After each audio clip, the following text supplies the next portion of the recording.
Have you ever thrown your clothes on the floor before bed thinking, I'll clean it tomorrow? What if I told you that simple habit could be inviting something unseen into your home tonight? According to Islamic teachings, the unseen world is closer than we think. Angels and jinn move among us, drawn to what we create. Order attracts angels. Neglect invites chaos. The Prophet Muhammad didn't just teach us about prayer or fasting. He warned us about the hidden dangers of our daily habits. And this one happens right before you sleep. In this video, you'll discover why Islam warns against leaving clothes on the floor, how jinn interact with disorder, and the spiritual protection the Prophet gave us before sleep. Because sometimes what we call mess is what the unseen calls home. Islam teaches that the world we see is only a small part of creation. Beyond it lies the realm of the unseen, where beings like jinn exist. Allah mentions them in the Quran. Indeed, he, Shaytan, and his tribe see you from where you cannot see them. Surah Al-Alaf 7:27. This means the unseen world interacts with ours in ways we may not fully understand. Among the places that attract jinn are dark, dirty, and neglected areas, especially during the night. The Prophet Muhammad warned believers to keep their homes clean and covered before sleeping, including covering utensils, closing doors, and keeping order.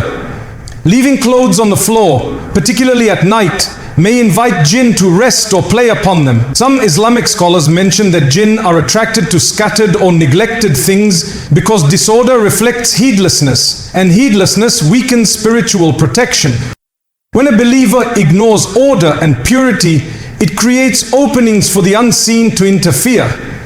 But when one maintains cleanliness, recites Ayat al-Kursi, and follows the Sunnah before sleep, those acts become shields against the unseen harm. This isn't superstition, it's part of Islam's spiritual awareness. The unseen is real, and neglecting our environment, especially before bed, can spiritually expose us to what we cannot see. The Prophet guided us to live with both wisdom and caution, to respect the visible and unseen worlds alike. So when you keep your room tidy, your clothes folded, and your surroundings pure, you're not just cleaning your space, you're protecting your soul. Cleanliness and order before sleeping are not habits of comfort, they are habits of faith and protection in a world that exists beyond our eyes. Cleanliness, takhra, in Islam is not just about physical purity, it's a reflection of spiritual discipline and inner order. The Prophet Muhammad said, cleanliness is half of faith. Sahih Muslim. This means a believer's relationship with cleanliness is directly tied to their level of iman, faith. A clean home, organized habits, and respect for personal belongings all reflect a heart that values the blessings of Allah. Leaving clothes on the floor before bed may seem like a small thing, but in Islam, small habits reveal big lessons. Disorder in your environment often reflects disorder in your heart. The Prophet taught his companions the importance of tidiness, to fold their garments, to cover their utensils at night, and to keep their living spaces free from filth or clutter. These weren't mere lifestyle tips, they were acts of obedience and respect toward Allah's blessings. The Sunnah encourages Muslims to maintain a sense of balance and beauty in all things. Islam views cleanliness as part of one's identity. Angels are drawn to purity, while filth and disorder attract jinn and negativity. A neat and organized home doesn't just look peaceful, it becomes a space where dhikr, remembrance of Allah, flows easily. When you take a moment before bed to tidy your room, fold your clothes, and clear your surroundings, you are following the prophetic way, practicing ihsan in even the smallest actions. The discipline of order strengthens your mind and nourishes your soul. So, the next time you are tempted to leave your clothes on the floor, remember, the Sunnah teaches us that purity of space reflects purity of heart, and both are beloved to Allah. Sleep in Islam is not merely a time for rest. It's a sacred moment when the soul temporarily leaves the body and returns to Allah's care. That's why the Prophet Muhammad emphasized specific sunnahs and adhkar, remembrances, to protect oneself from unseen harm during the night. Before going to bed, the Prophet would recite Ayat al-Kursi, Surah Al-Baqarah 225:5, which serves as a divine shield against Shaytan and evil spirits. He also advised reciting Surah Al-Ikhlas, Al-Falaq and An-Nayas, blowing gently into the hands and wiping them over the body, a beautiful sunnah known as Ruqyah, for nightly protection. These acts are not rituals of superstition, but profound spiritual fortresses that guard the believer's body, heart and home.